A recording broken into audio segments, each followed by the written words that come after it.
इश्क मोहब्बत न जाने कैसी कैसी धोखा देकर लाखों मासूम लड़की की इज्जत को पमाल कर दिया।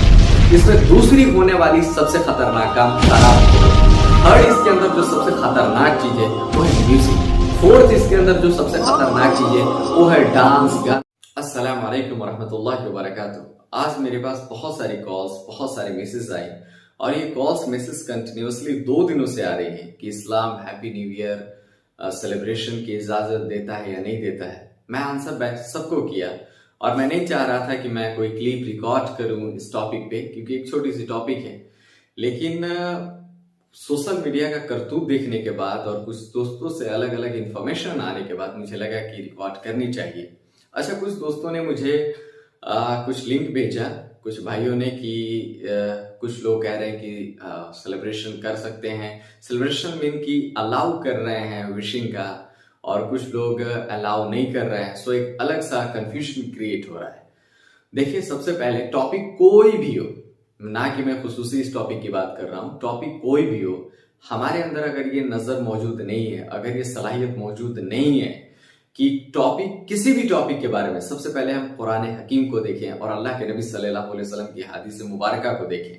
अगर ये सलाहियत हमारे अंदर मौजूद नहीं है तो आसानी के साथ हम किसी भी कंफ्यूजन का शिकार होंगे और हम गुमराह तक भी हो जाएंगे।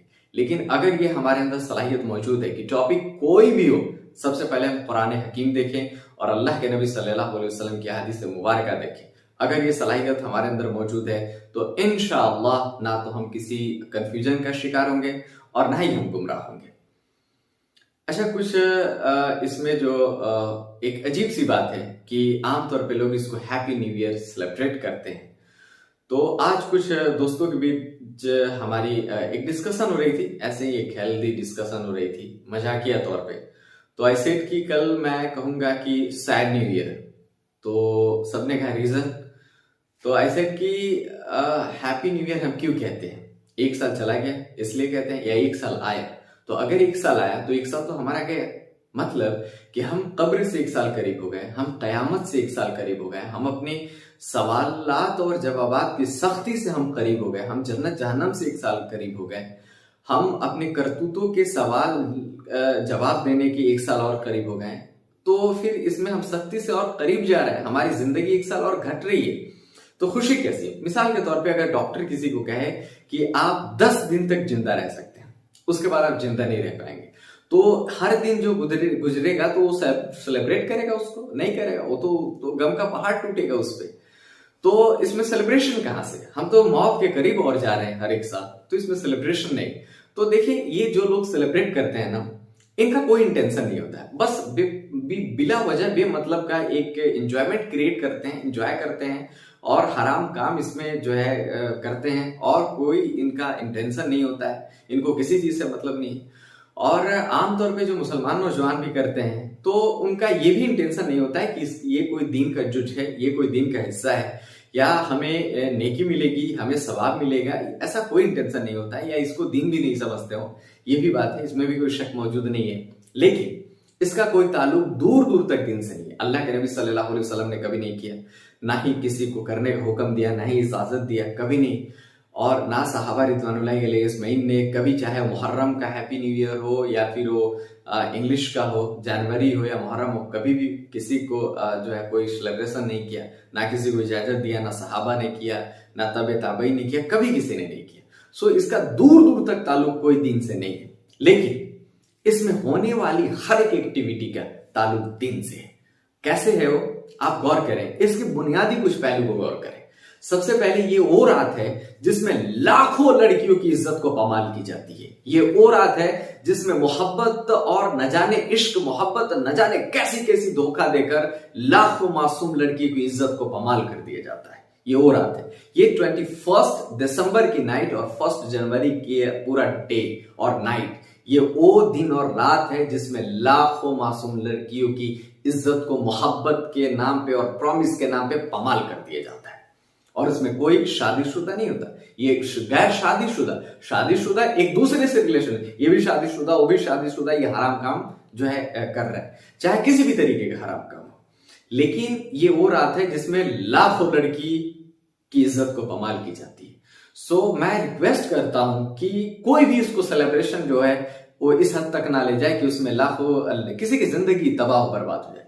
इसमें दूसरी होने वाली सबसे खतरनाक काम शराबखोरी, चाहे कहीं भी हो, आम तौर पे शराबखोरी जो की जाती है। थर्ड इसके अंदर जो सबसे खतरनाक चीज है वो है म्यूजिक। फोर्थ इसके अंदर जो सबसे खतरनाक चीज है वो है डांस, गाना, बेहयाई।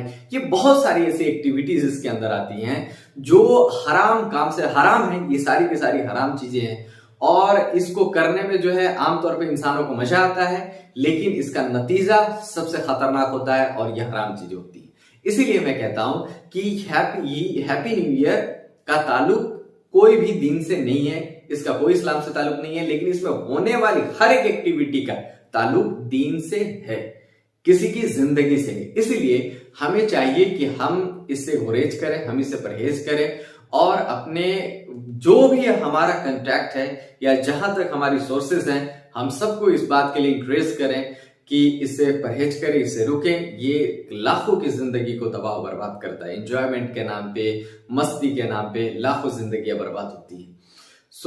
हमें चाहिए कि हमें इससे रोकें, इस बेहयाई से, इस हराम काम से। और गौर करें कि अल्लाह सुब्हानहू व तआला कुरान हकीम में चैप्टर 99 वर्स नंबर 8 के अंदर अल्लाह सुब्हानहू व तआला फरमाता है कि जिस शख्स ने दुनिया में जर्रा बराबर भी बुराई की होगी उसको कयामत के रोज देख लेगा, उसको जरूर देख लेगा।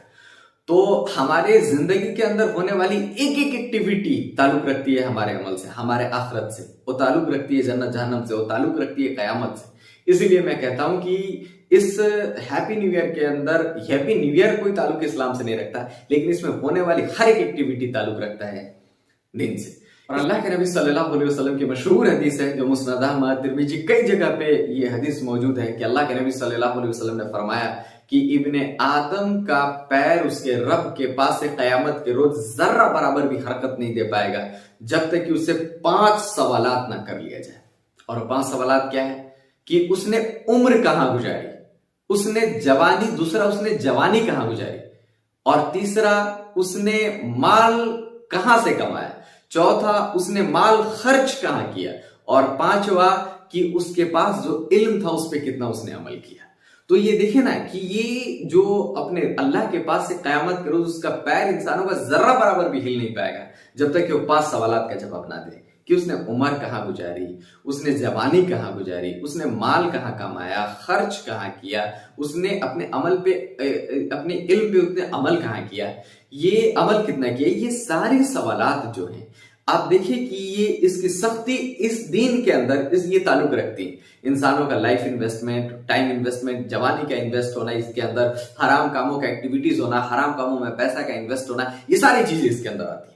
तो ये इसलिए मैं कहता हूं कि इसमें होने वाली हर एक्टिविटी का ताल्लुकात दीन से है। इसीलिए हमें चाहिए कि हम हर एक इंसानों को इसके लिए इंकरेज करें कि हर इंसान इससे रुके, इस बेहयाई से रुके और किसी तरीके का फर्स्ट ईयर का सेलिब्रेशन ना करे, इससे रुके और अल्लाह के वास्ते अल्लाह के दीन को अपनाए।